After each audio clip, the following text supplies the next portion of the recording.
Communist China, The Last Bastion of Freedom, November 25, 2020 by Anna von Reitz. It sounds preposterous, I know. The whole concept seems impossibly converted, and yet, we are living in a world where black is white and up is down. I've learned something odd about this odd world, and it's time to share it on. The Chinese never sold their people as assets to the central bankers.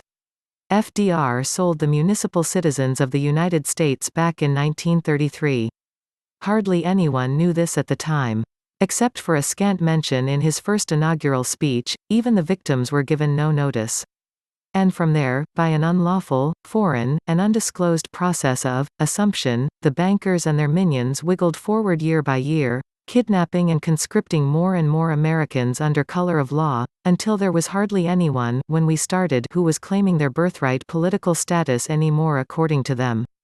And that meant they owned us.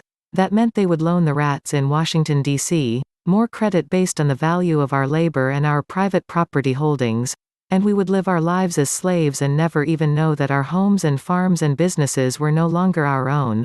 Our lives were no longer our own. Our labor was no longer our own.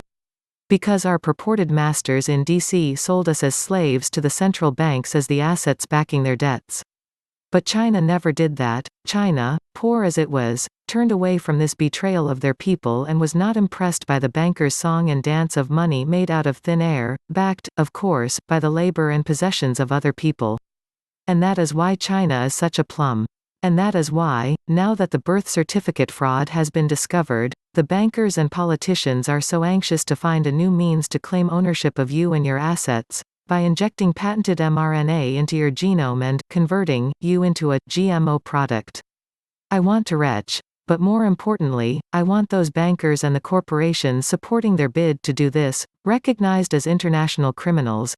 I want the audacity and criminality of what they are proposing to do to be recognized worldwide. And I want these criminals not only stopped dead in their tracks, I want them in jail, now. But it is up to you, too. It's up to all of you to wake up. It's up to the Chinese to realize that they have been targeted and why.